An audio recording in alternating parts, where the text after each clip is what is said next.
Welcome back. Here we are again, the Real Deal Landman Show. We have a great guest today. We have gone down so many different rabbit holes with different career paths, different people from the land industry. What we wanted to do today was something a little bit different, not too far off the beaten path, but we've got special guest Tim Pawul with us today. He is president of Minerals and Royalties Authority LLC down in Houston, Texas. Tim is a big-time podcaster. And we thought that this would be a good time for him to be able to come on the show. We can kind of shoot the breeze about podcasting, about guests that he's had, his past. Before the cameras were even rolling here, we spent the first 10 minutes talking about different podcasting software. Guys, we didn't even get into the lighting packages. I mean, what are each of you rolling with that's lighting you right now? Do we have ring lights going on, or what's the plan? Yeah, ring light for sure. I used to do the 3-point lighting. Oh, yeah. Have stuff all over. I have in my office, it basically takes me about a minute and a half to set up my little podcast station. Right. If you add all the different lights, it's like a 10-minute process. And I think by, laziness over the years and saying, it's 95% good, that extra 5%, it's fine. I totally hear you. Now I do have, I say I totally hear you, but I do have, if I can scoot this over, we've got the 3-point lighting on either side here. I wasn't feeling, I wasn't feeling the whole rig today, but enough. You were a special enough guest. I at least wanted to get more than one light out here. Jerris, I appreciate that. What about you?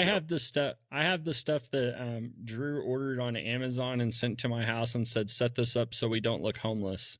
Yeah, so that's what I use.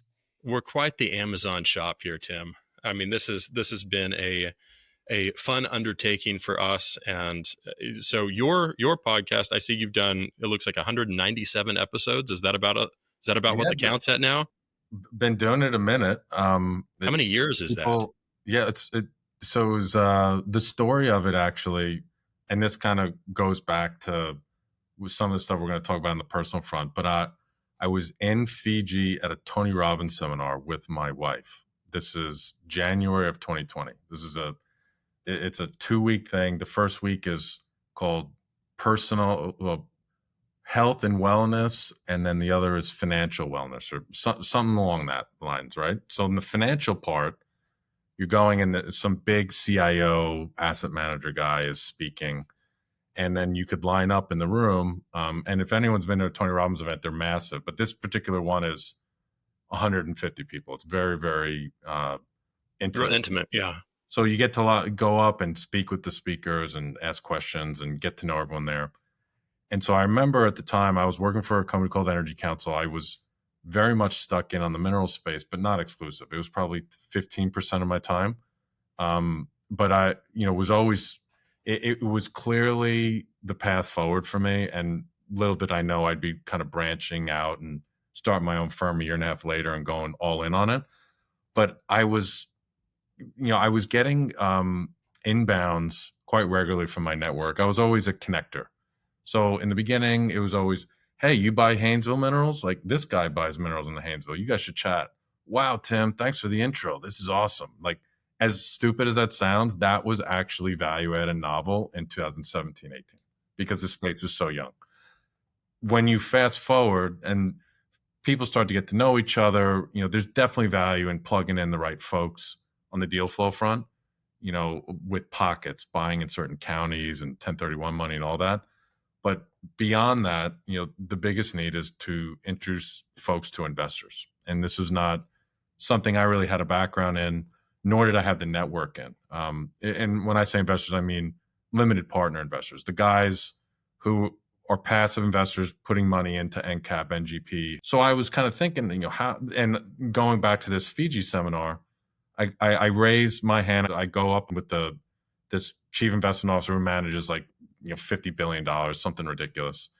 And I was like, if I'm really knowledgeable in an asset class analogous to real estate called oil and gas minerals, and I want to get in front of investors, what do you recommend? And it's funny, I don't remember what he said because it really wasn't great or insightful in any way.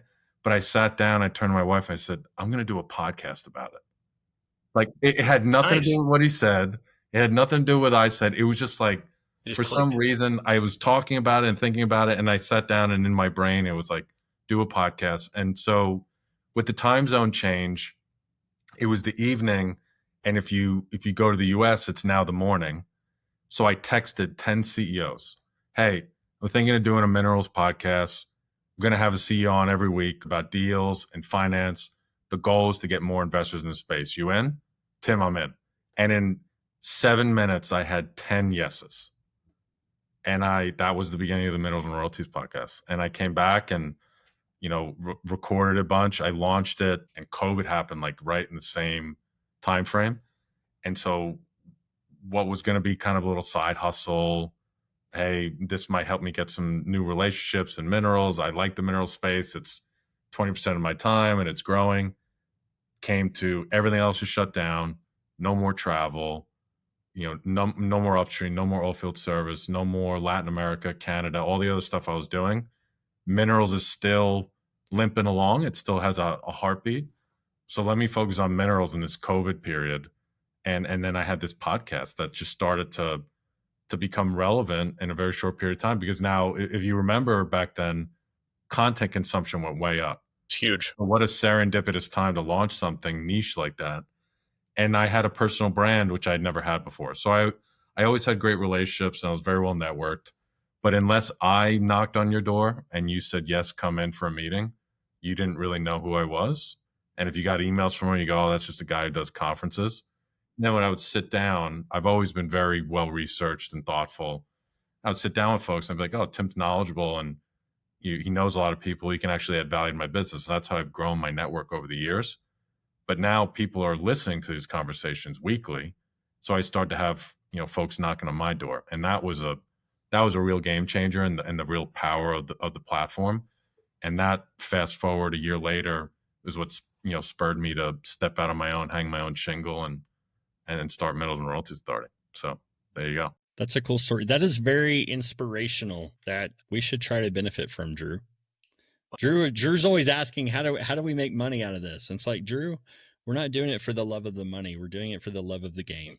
Well, that was one of the things Jerris told me about early on. He's like, we're gonna be able to quit our jobs within like 3 weeks of this. Like this is gonna be such a money, we're gonna be just in over our heads on it. And so far that hadn't come to pass yet. But I'm sure, Tim, you are of the multimillionaire level right now. Joe Rogan, I'm sure, and he's probably on your speed dial. Not yet. I'm close. What I'm missing is two things, which I see you guys are doing in spades. One is a T-shirt with my podcast name. Yeah. No, we shamelessly plug. I'm clearly dropping the ball there. And then second is I need to have a nickname for myself, and I'll tell a funny story. So shout out to David Vasquez at Vero Minerals. So David's going on a bachelor's trip, and he is in New Orleans, I think. And I'm calling him about a deal, and he is hammered drunk. It's like 4 PM, and he's like, you could tell right away something's up, and he goes, T nasty. I go, T nasty, and I go, dude, and then like two sentences in, I figured out what was going on. But yeah, so I got to get my own T-shirt, and T nasty. That's the podcast nickname. The T nasty. Yeah, that may be. I mean, I'm not saying change the name of your podcast. Mineral and Royalty Podcast is pretty awesome, but I would definitely think T nasty would gain some pretty good traction. Yeah. Minerals and Royalties Podcast hosted by T nasty. There you go, by T nasty. Yeah, that would be really good. And I don't want to shortchange just the shirt, but I mean, I don't know if you've heard about slap bracelets too, but slap bracelets are all the rage in 2025. They are the rage. Days. Well, in fact, you talk and. In fact, Tim, for coming on this, we're going to give you one. And so you can have your options between black or black. But okay, that's right. You'll get an official slap bracelet if you so choose. Yeah, no, my 8-year-old is going to be pumped, so I appreciate that. We do have a lot of fans of Drew actually has a special offer that is out there. I don't know why he ever said it, but I like to remind people of it. If you ever approach Drew at an event and you are wearing the slap bracelet, and you show it to him, he will give you everything that is in his wallet in that moment. True. It hadn't happened yet. I'm still banking that it will at some point. And there's some days, like, I'm not saying it's money flush, but I will say there's some days that like I get back home and I'm like, I'm really glad nobody came up to me about this today, because that could have been bad. That could have been really unfortunate. So, man, well, Tim, so you talked about like starting this in like the best. I mean, honestly, in a taking a really rough situation of the uh, everybody being inside with Corona and all this stuff, and like it's really like a downtime. People are consuming content, and that was just right at the same time that whenever you started doing it. So that worked out really well. Let's go a little bit further, like back in time, and let's talk about how did you develop? You said you had a really good network coming out of college, even starting in college. Number one, I want to know what made you want to kind of get within the energy field, like what drew you in there, and then the second part of it of how did you really start to develop that network that you've built?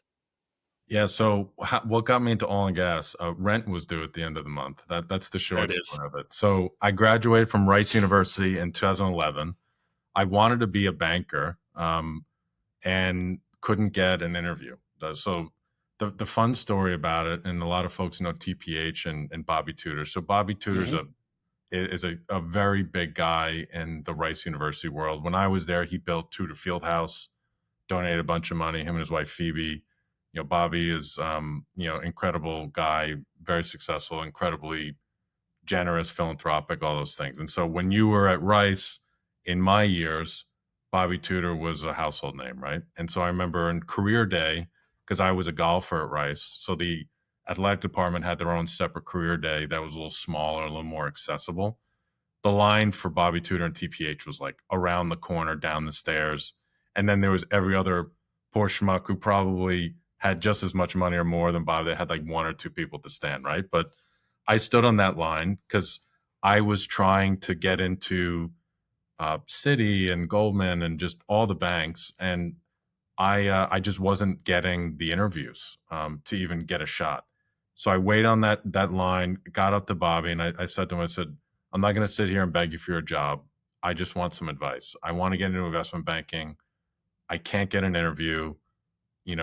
I may not have a 4.3 GPA and, three, mechanical engineering major and all these things that don't jump out on paper, but I know if I get in front of, if I get an opportunity, I can sell myself. What do you recommend? And he said, there are so many banks in town that are small and boutique.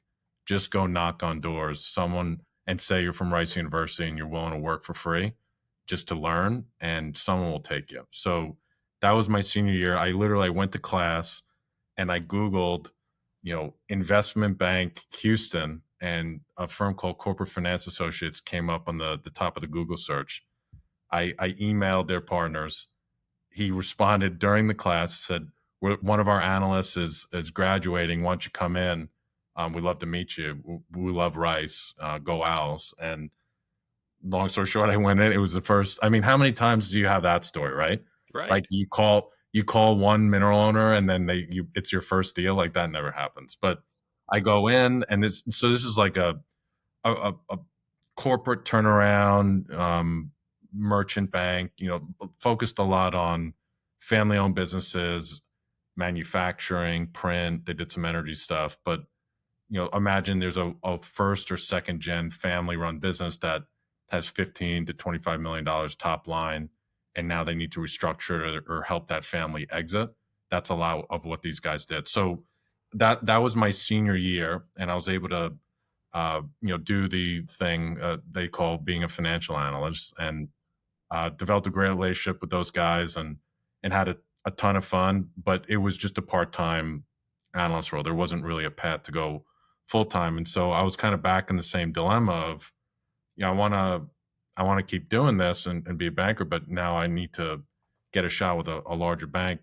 But at the end of the month, I got to pay rent. I'm graduating, so I need a job first before I get all romantic on what I'm going to do when I grow up. And my roommate at the time, a guy by the name of Leo Richardson, he was one of my best buds from college. He left college for a year and actually graduated a year later than me, but he took a year off to build all the database products for a company called PLS. So he built for any of those listening, it's owned by Embers now. Right. But it was an M&A database called the PLS M&A database, and then Doc Finder, which is a really cool tool. So he helped build a lot of those and was very close with the founder, Ronnie Wise, and he was like, "Hey, why don't you come in? This guy, I've been telling this guy Ronnie, who owns this company I work for, about you for years. He's a sales guy. You're super personable.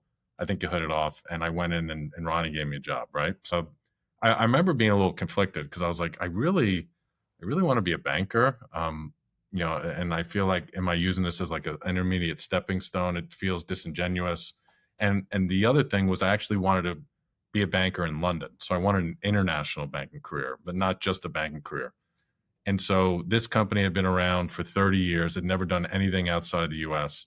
And the first week of the job, I overhear partnership in London, new business partner in London.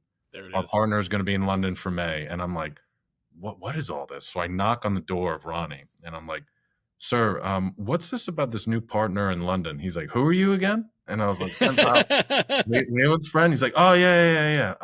Yeah. Anyway, so we formed this new partnership on the data side, and it's a partner out of India called Derek Petroleum, and he's going to be in London all of May. We're going to launch international business, and the thing is, we don't really know anyone in London, and we're just trying to get meetings for him." And I don't know why I said it, but I was like, "Well, I'll set up meetings for him." And he's like, "You will?" He's like, "I didn't hire you to do that." And I was like, "Well, I'll come in before. Like, it's the time zone's ahead, right? I'll just come in early and I'll call on folks, and then I'll do the job you hired me for." He's like, "It's 6 hours ahead." And in my mind, I told him, yeah, I know. And in my mind, I was like, "It's 6 hours ahead." Oh, 6 hours. so I was truth. This is before most cell phones. You could kind of freely call from anywhere and do business anywhere. So I was coming in to use the landline to call London at 3 a.m. So I would call London from 3 to 7. And I was literally like Googling all the gas companies, doing the research, like, because he had like 10 people in his database outside the US. And you fast forward, I got about 40 meetings set up for this guy in the Holy month of May. cow. And I had a blast doing it, right? Just the accents and new culture and all of it was just firing me up. And I'm in there. I also feel kind of pumped. I'm like, I'm getting after it, right? It's 3 a.m. I'm here in the office in my suit, like calling London, let's go. And I was thinking to myself, if I can do this for the next 3 years, maybe 5 years, and I grind, maybe I'll get a chance to go to London. This is what I was thinking. The next day, he comes to my office and he throws a plane ticket on my desk. He goes, "You're going to London. There's a conference next week." And I was so over the moon. It was it was so exciting, right? And how so long was now, that into the job? Like we're talking just days? 4 weeks. Oh my gosh. Yeah. That's awesome. Yeah, Ronnie's he's a character. Most folks in the space know him. And you have good stories and bad stories about Ronnie, but Ronnie was tremendous in the beginning of my career. He gave me a lot of opportunities, so I'm forever grateful there. But I tell that whole story because you to take it full circle on like, how'd you build your network and become a well network guy, business development guy. Him sending me to London, or first off, me cold calling, having to do the research, having to like figure out the pitch on the go.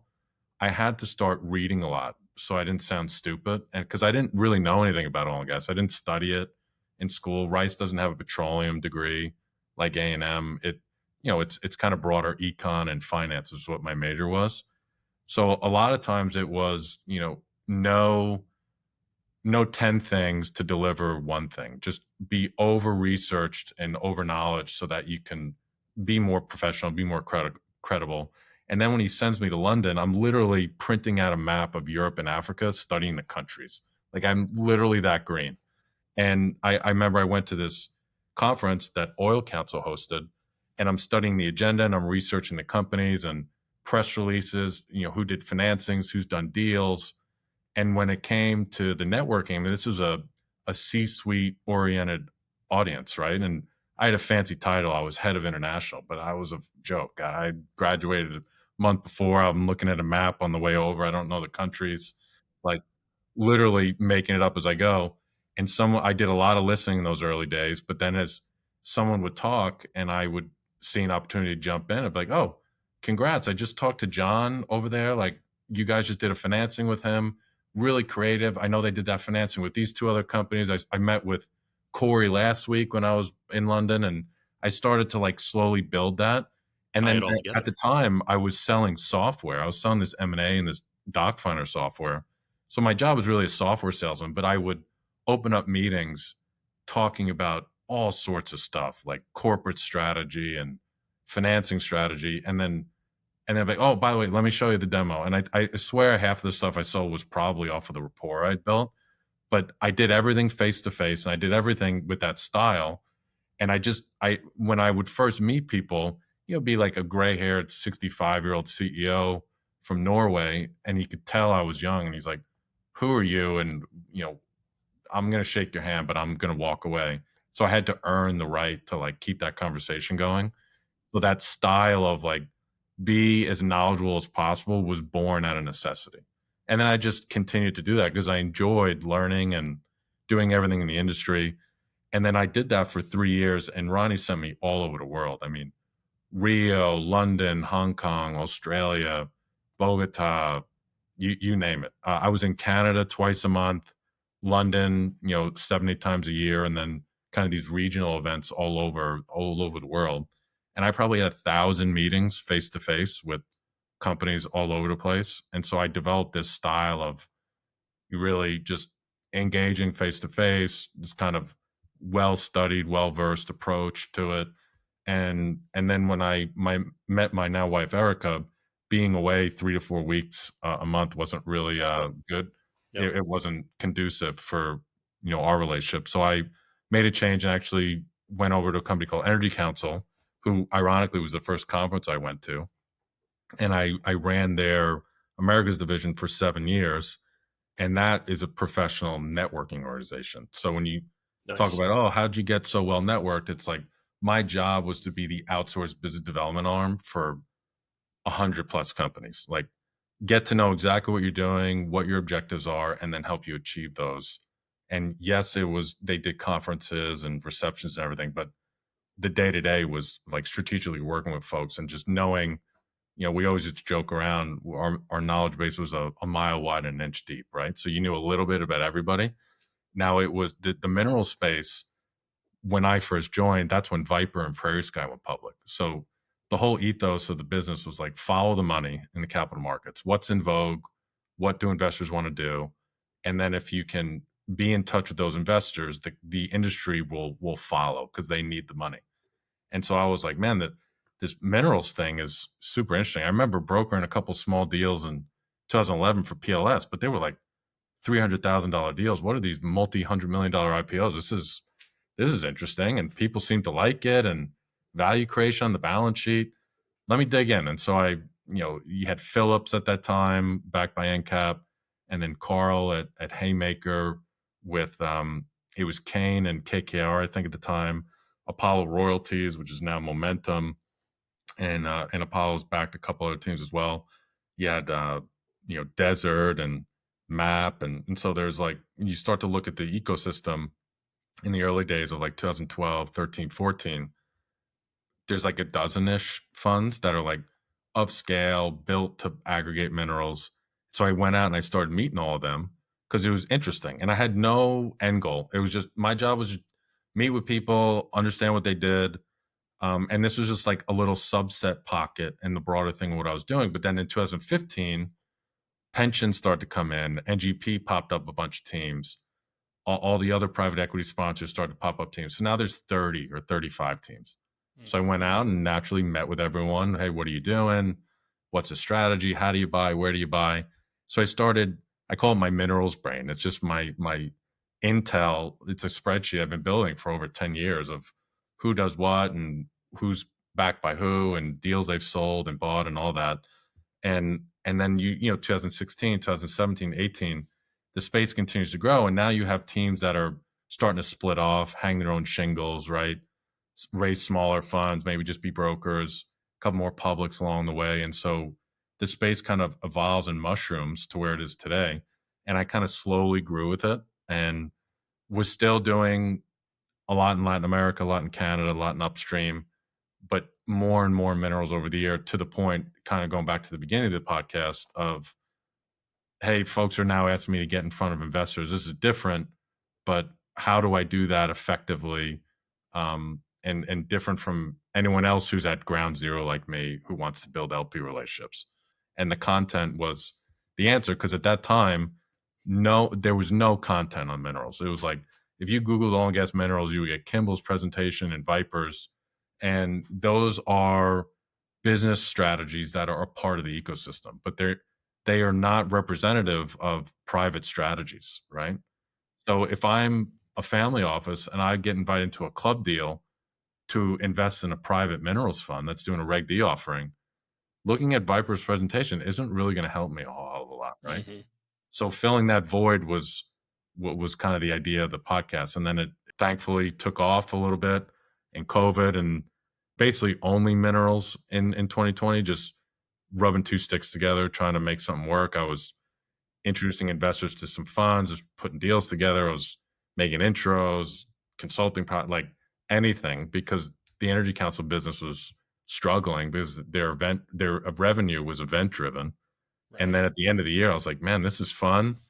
And, I think I have a knack for it. And I have this 7-8 year head start on Intel and relationships, and I got this podcast, and I want to keep doing this. So I spun out, I got my securities licenses so I could do it properly and, get success fees and act as a placement agent and act as a broker. And then here we are. I'm able to pay rent and put food on the table still 4 years later. And I don't plan to stop. It's been fun. That's awesome, man. Pardon if this question is forward, but I'm curious because it sounds like you've been able to build and develop this dream job for yourself of connecting people and being able to learn new things and be involved in fascinating conversations. At the end of the day, though, how do you get paid? Like, how do you make your money? What is it that Tim Pawul is taking from these different arrangements? Yeah. So the securities licenses, being FINRA registered, is key, right? So that enables me to make success fees off of securities related work, and minerals and royalties and oil and gas working interests are securities. So if I want to raise money for a fund doing capital introduction, so if a fund's raising $50 million and I introduce an investor that puts a $5 million check into the fund, I get a percentage of that committed capital as a fee, right? So that's one way. The other is brokering deals on the sell side. So I've always done kind of $500,000 to $10 million deals, minerals and non-op. Everything's minerals and non-op only, by the way. Kind of the lane I've picked. It's niche, but it's I have more than enough work, for what I'm focused on. That's where I can add value. But it's typically in the fund to fund space. So I'm not drumming up deals from landowners. It's that $50 million fund, right? It's building a portfolio and says, hey, we have this $3.5 million asset in the Eagle Ford. We're ready to let it go. Can you help us find the right buyer for it? So I do that as well. And then the rest is kind of miscellaneous. I make some event revenue. I make some revenue off of the podcast, and then some consulting stuff. But I would say the lion's share are the first two, the placement agent and the deal fees. And it'll continue to grow.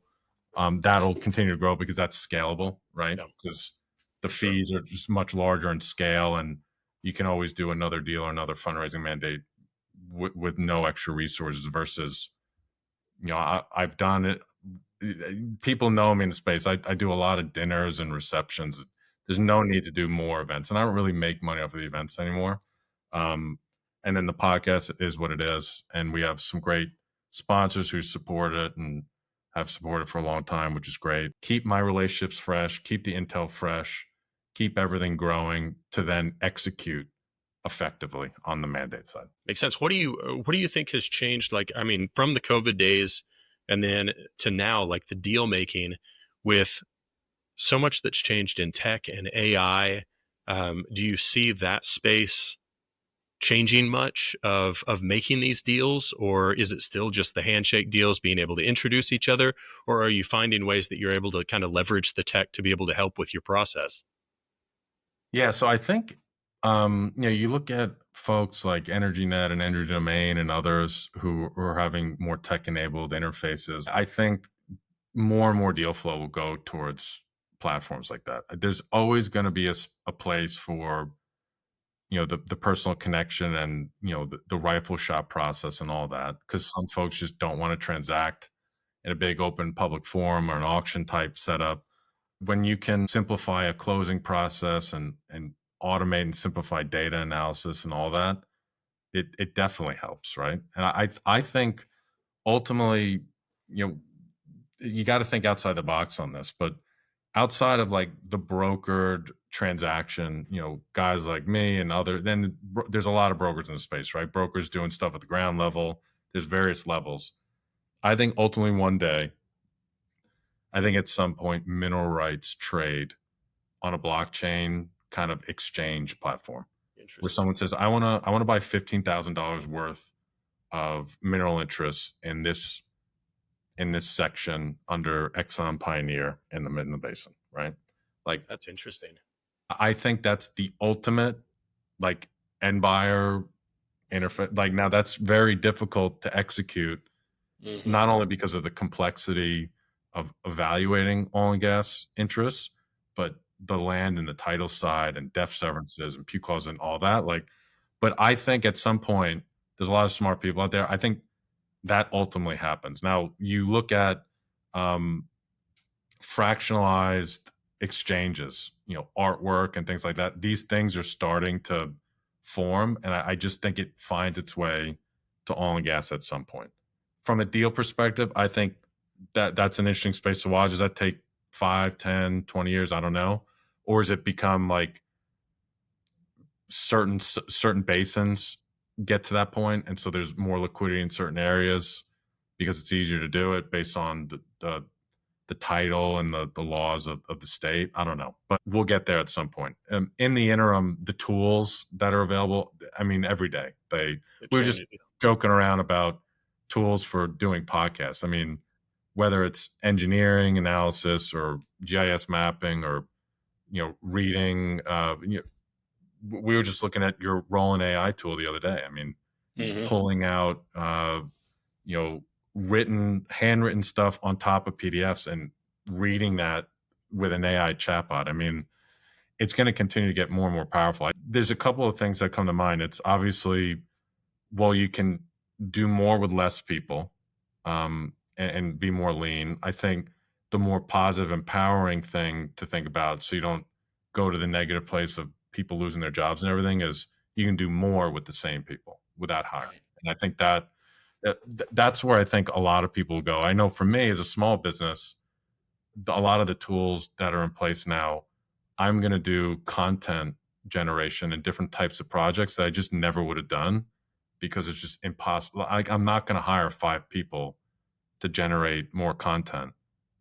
I do enough content, but if I can do some tools and put some processes in place and 5x my content, which is a little bit with a couple subscriptions, like that. So that's the name of the game. So speed, running more efficiently, doing more deals, all that kind of trickles down. Where we ultimately end up at, is interesting to where we land. If you can achieve the same thing and do it with whatever the percentage, 20 less percent cost, 50%. I mean, it's happening so quick.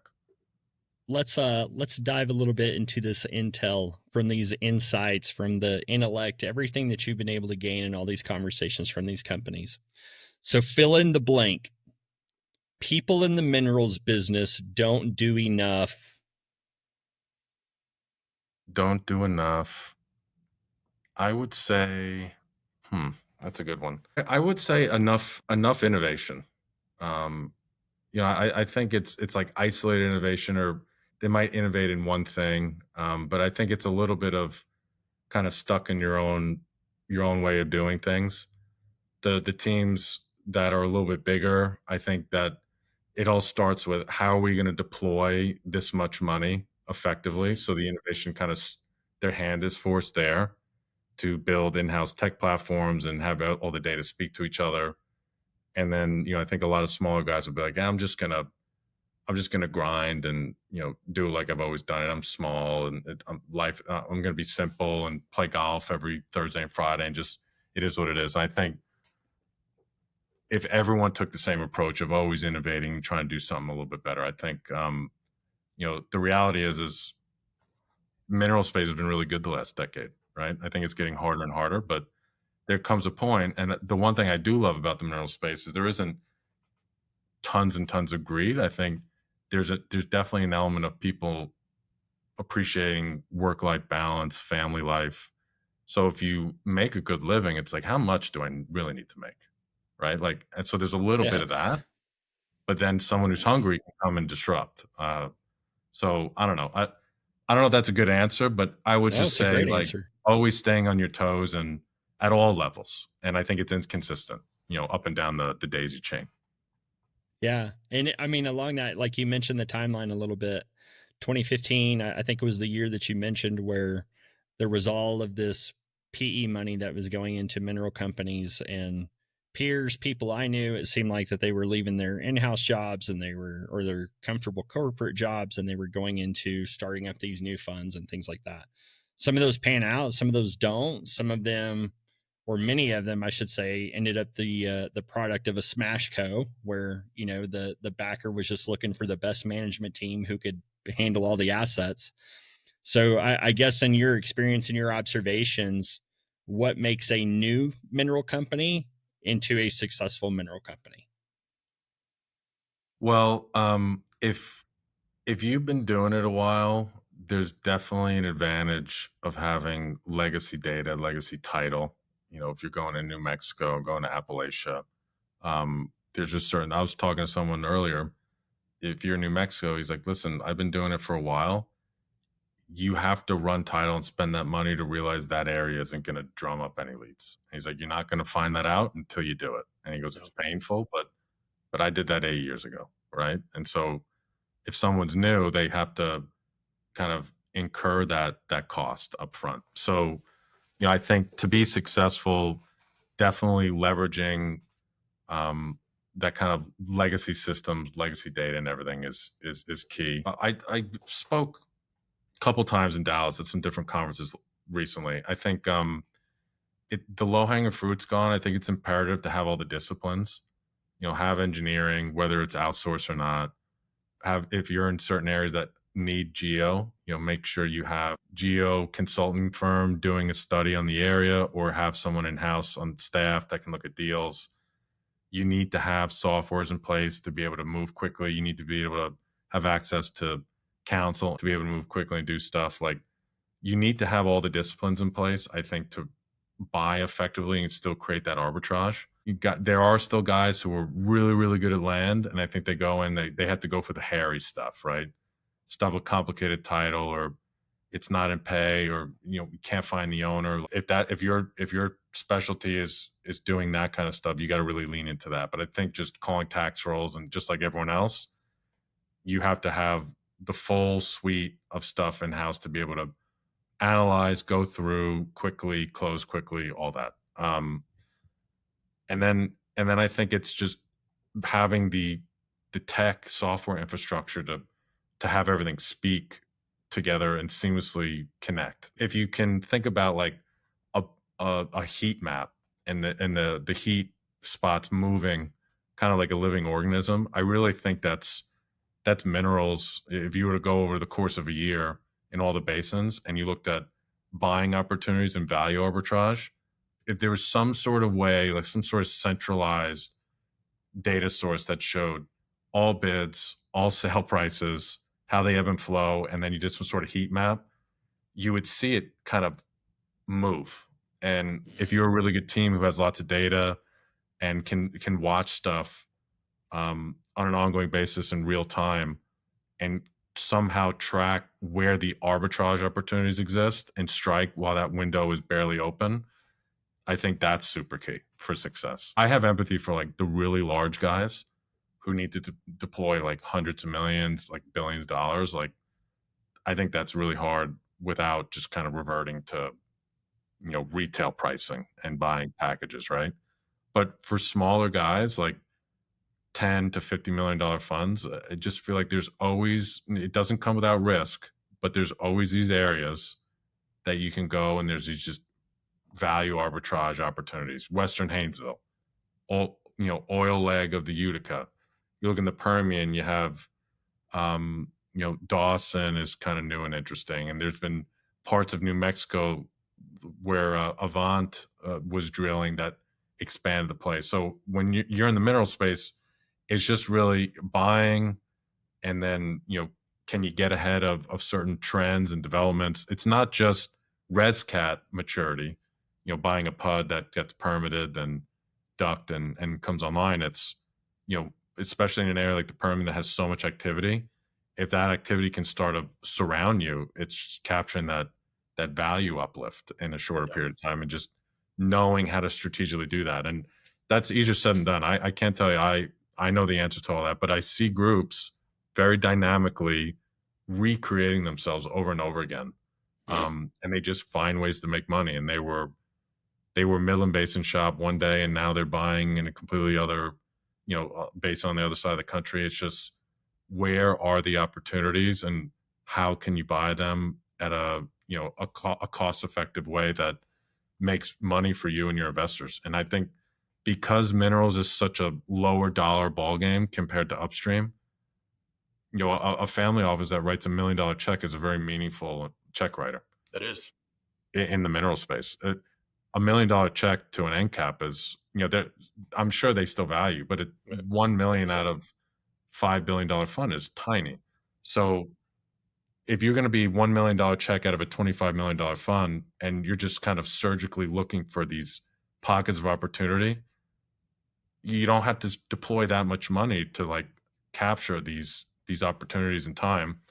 And, for that scale, I just think that opportunity is always going to be recreated and just look different. I think the ultimate end buyer, that's always a tough one, because sometimes prices seem to go up and up and up. And you think to yourself, 90,000 in NRA in Martin County? Jeez, like who makes money off of that? So yeah, I don't have the answer to that. Like, clearly there's very smart people underwriting and buying these things. So who ends up holding for perpetuity? It'd be interesting to see what the actual return is over a 30-year period. Buying at some of the prices we see today, but for 98% of the space listening, who are, they're coming in and out at different stages of the ResCat development. I think the space has a lot of runway, right? With getting into like this space, and you can definitely tell how motivated you were, and especially in that first story you told of just coming in at 3:00 in the morning and everything like that. You talked about going to different Tony Robbins conferences. What got you into him?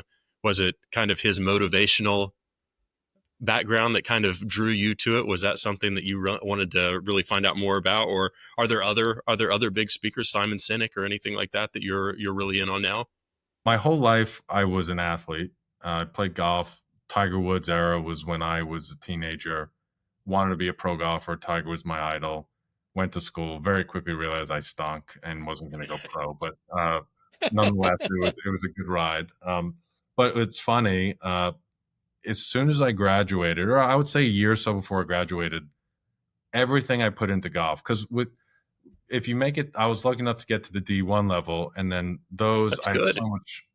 so much admiration for who make it to the professional levels. Like I would wake up in the morning, and it was focusing on nutrition and meditation, and that shot I hit on 15, and going to the range, and this special spin, low spin chip shot that I had, once in the last 3 months, that if it comes up in a tournament, I need to know how to execute it. Like, you're constantly microanalyzing everything, which is why I quite enjoy playing golf now, because I just don't care. I usually have my hand and I'm playing cleanup in a scramble, right? But that level of intensity is just what you have to do in business to survive. So I literally, like, I wasn't burnt out from golf. I just take golf, insert business immediately, and I just never skipped a beat.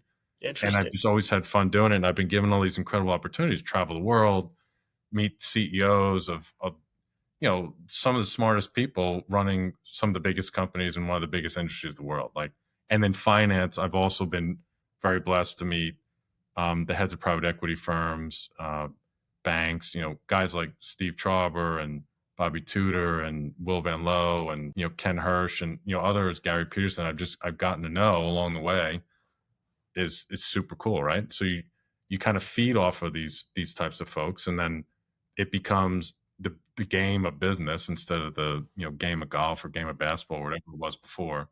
And so Tony Robbins became an outlet of kind of feeding that. So where I used to have, go to the gym and train, or, go to the golf course, and I had a swing coach, and then you would go and look at different types of nutrition and, flexibility training and yoga and just every aspect of it. Now it became professional development and personal development. And in the beginning, it was very much focused on like, kind of the hype stuff and, business skill and, how to keep yourself motivated and expand beyond your comfort zone. And latter years, it's very much around finding balance as a father and husband, and philanthropy is really big to our family. Just what really balances you and actually makes you fulfilled. And it's not always about going all the time, pedal to the metal and growing a business. So, but people say, "Oh, what's your hobby?" I don't really play golf that much. I play once a month, maybe, client stuff. The personal development stuff is really my hobby. It's what I enjoy the most. That's So awesome. how I got into it, go back to that first internship. You remember Bobby Tudor said, go knock on doors. So because I was an athlete, I had to work weird hours. So I would come in at like 6:45 and I'd work till like 8:30 and then go to class, then go to practice, and come in from, 3 to 4:15, and I would hodgepodge my work together. And so in the early morning, the secretary who worked for the bank was always there early, and she would come to my office and just have coffee and chat. And my mom was always into, meditation and, holistic healing and chiropractic, a lot of different stuff. It's a long story, but this woman, also was into a lot of that stuff. And so we would chat. And then one day she puts, Tony Robbins' Unleash the Power Within audio CDs on my desk and said, "You're going to like this based on everything we talked about." And I start putting it in my car, and I'm listening on the way to work, and I was hooked. I mean, I was like, this is super cool. And I remember talking to my mom about it.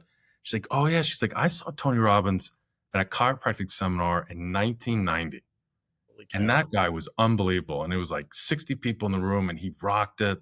And I always thought to myself, it would be cool to see him again one day. And that was it. It was like, and then I was, "Oh, how'd you play yesterday? And how are your classes going?" Just, it was a passing comment. So I graduate, and it's, I remember it. I was in the Calgary airport. It was coming up to be Christmas time. And I'm thinking, what am I going to get people for Christmas? And then a Tony Robbins Unleash the Power Within ad came up, pop-up banner. It's the only time in my life a pop-up banner has actually worked. So Most meaningful. yeah. So it pops up, and I go, let me buy a ticket for my mom and my dad to UPW, and I'll go. And I've been super into this. My mom said she'd like to do it. And I, they live in South Carolina. I live in Texas. I'll get to see them. It'll be this really cool experience. So that was March of 2013. Now, not funny story, like the really interesting aspect of that is I had met my wife, Erica, in December of 2012, and we like hit it off right away. I was super head over heels in love with her, wanted to marry her, the whole 9 yards. Well, I forget the date I went to UBW, but let's just say it starts on March 13th, and my flight is March 12th. As I'm getting ready to go to the airport, Erica tells me she's pregnant. And I'm like, oh, it is clearly not planned. We were only together like 2-3 months, and my parents haven't met her yet. And she was really nervous about meeting them. And I'm like, oh, wow. So you talk about like divine timing, because now I'm going to an environment where you're supposed to like face fears and overcome obstacles and all this stuff. So if anyone's gone to a UPW event, you walk on hot coals the first night. So you go and you spend the whole day in the seminar, and then he gets you, all fired up, and then you walk, it's probably 15 feet, and you walk barefoot across hot coals. I've done it, 12 times, right? Never been burned, but it's real. I mean, I've seen people get their feet burnt. You smell it. they're real. It's real Holy calls. There's no cow. tricks. It's wild. You sign a waiver before you do this? Yeah, I think so. Okay. I've never read them, but yeah, you sign them. That's right. So the whole metaphor of it is, if you can walk across hot coals, you can do anything, is kind of the metaphor of it. I never thought I was going to do this. Now I can do anything. To me, I was like, this is cool, right? But in the process of getting ready for that, he goes, okay, go to someone you don't know. They're going to be your accountability partner as you walk to the hot coals outside, and make sure you don't know them so you can tell them anything.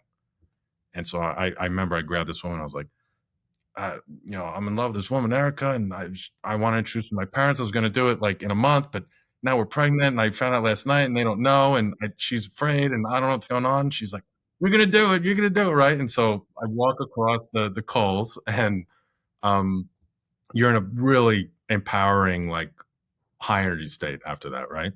And the next morning, I go to my parents' room, and I tell them the news, and they were also in a beautiful state, and they received it really well. And we called her, my wife, on the way to the convention center, and they said, like, "Hey, Erica, welcome to the family." And like everyone in the car cried, and it was a beautiful thing. And I remember all the angst and stuff that my wife was worried about. It all went away. Our families came together. Now we had a miscarriage on that pregnancy, but we ended up getting married 6 months later and have two beautiful, healthy children.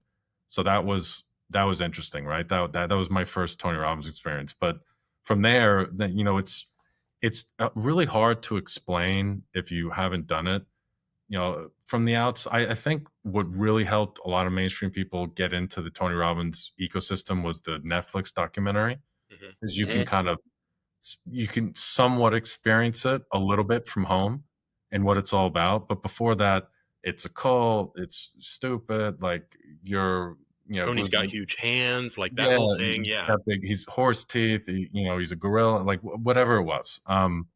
But when you go, it's just this raw, authentic energy environment that's very hard to come by in normal life. And so I became addicted to it, because it's like everyone here is hungry. Like, they want to grow, they want to get better. They're vulnerable, right? And so no one's kind of putting on The fake front. fake. Absolutely. Yeah, Absolutely. And so that became like, I want to do more of this, and I'm growing, and it's better. And then there's a business mastery event, which is the one I continue to go to, because now, instead of 20,000 people, you have 1,000, and it's all CEOs, and it's an incredibly infectious environment for creativity and innovation. And so a lot of the things I've done in my career, where I look back and I go, well, that was a fork in the road where I went the right direction and I've grown. It was always after an event, right? Always after the Tony Robbins event. So that, whether it's the business one, the personal relationships, and just overall, just kind of encapsulating that type of mentality as like a lifestyle. Understanding, he calls it the wheel of life. Just, if the wheels on the car of your life were balanced, the car would run smoothly. But if one section, which is finances, is a 10 out of 10, and then your personal relationship is a 1 out of 10, and that side of the wheel has a big hole in it, well, you're starting to have a bumpy car ride. And in that metaphor, and then most people go, oh, my relationship sucks, I'm just going to make 3 times more money, and my business is going great, I'm going to make it even better, and that's going to fix everything. You said that metaphor is, people hit the pedal and the car goes faster and the wheels are even worse, and then you crash. Midlife crisis, cancer, divorce, something, right? So it's like understanding from a very early age the importance of all that, and like understanding that is complicated, and it's like the heat map of buying minerals. It changes all the time, right? So does the art of fulfillment and being happy. So, and that changes very much from your 20s, 30s. I'm approaching my 40s soon. My wife likes Tony Robbins, but she's a little bit more, the loudness of it, and the bravado-ness of that environment. She's a little bit more kind of soft-spoken. So she loves Joe Dispenza, it's kind of like the yin to the yang. He does a lot of meditation, and it's all quantum physics driven. It's really fascinating. I did one event in 2023 in December, but you're meditating for 8, 9 hours a day for a week. I mean, I'd never meditate for more than 5 minutes. And I go in and out of spouts with travel, but in general, try to meditate about an hour a day. So you start to learn these different skills, right? And then there's someone that my wife and I have been getting into recently is a guy called David Guillaume, who if you research him online, he teaches a set of principles called Kabbalah, which again it's a lot of Tony Robbins stuff and Joe Dispenza. It's all this stuff is the same. It just whoever's delivering it and the framework. So I just find that fascinating. And then I've been blessed enough to develop friends and people even in the work environment who have similar interests or similar values. And then how fun is that? It's like all day, every day. Now I don't really need to go to the seminars as much. I'm surrounded by people who, or it's almost like I brought that authenticity and those types of real people into my life on a regular basis. So I'm getting that need fed pretty regularly, and then along the ways there's just unique challenges and unique things to keep learning, and that's the ongoing game, right?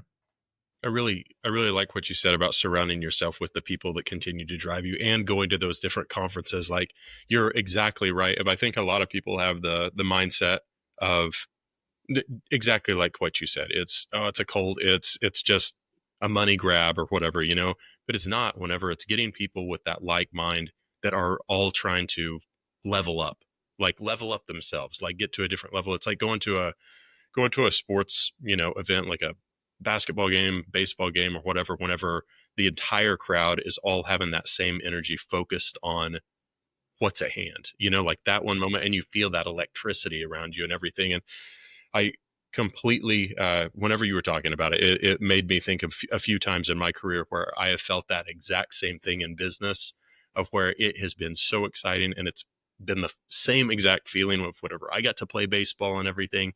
Of it's just like it's electricity. It's amazing. And I always think back, one of the things a college professor had me do was read a book called The Brand U50 by Tom Peters. And one of the things that hit one of his chapters was like, do cool every damn day or die trying.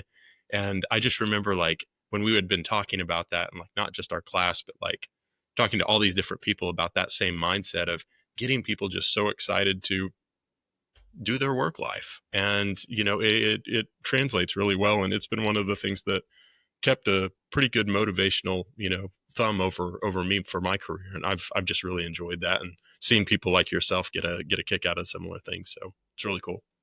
No, appreciate it. Yeah, it's fun. And then, sometimes, I mean, this business I create is very unique, and it's got my fingerprints all over it. And then just the human brain who gets used to things sometimes wakes up and go, oh, I got to do this and that. And I go, well, wait a second. Like, let's be grateful for all the things I have. Let's put some perspective on everything. That's right. And reframe it. That's a constant thing you got to do, right?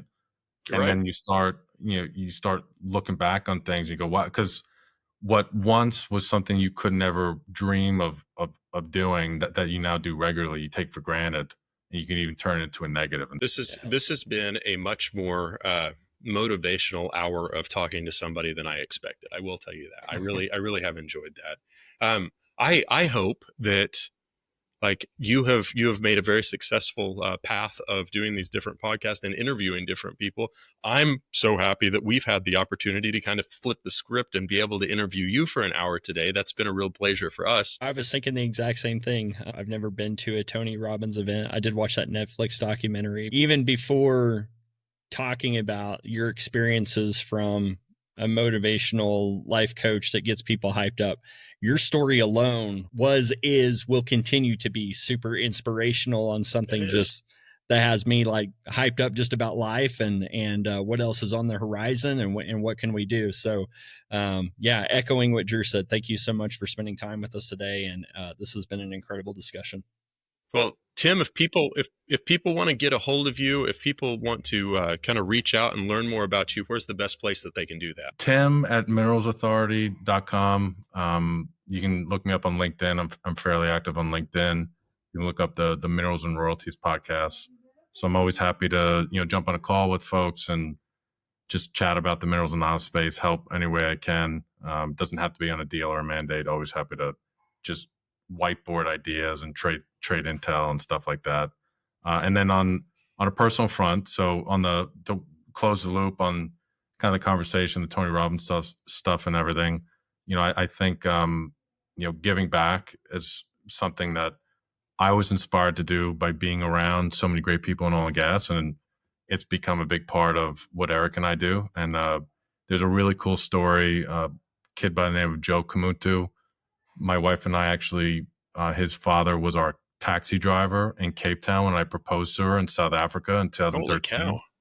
And we stayed friends. And it's a lot of folks in the industry already know the story, but he came to college and it was like a last minute thing where our family jumped in and we helped fundraise his tuition.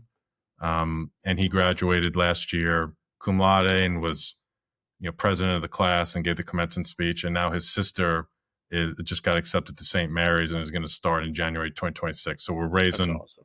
her tuition now. I just launched the GoFundMe. So if anyone's compelled, would love to connect and tell you more about that family. And if you want to give and support, it's the Celeste Kamutu college tuition fund on GoFundMe. And if you can't find it, I'll send it to you if you want to email me. So I appreciate the plug there.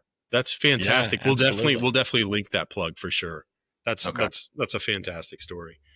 Well, we really appreciate you, Tim. Thank you for being on today. We appreciate all of our sponsors for rolling with the Land AI software, for Scramble with the project management CRM tool, Novus Consulting. Hey, they butter my bread around here. And then Anchored Innovations, whatever the hell they do. So we are so happy to have Tim. Thank you so much for being on today. And we'll see you next time. All right, boys.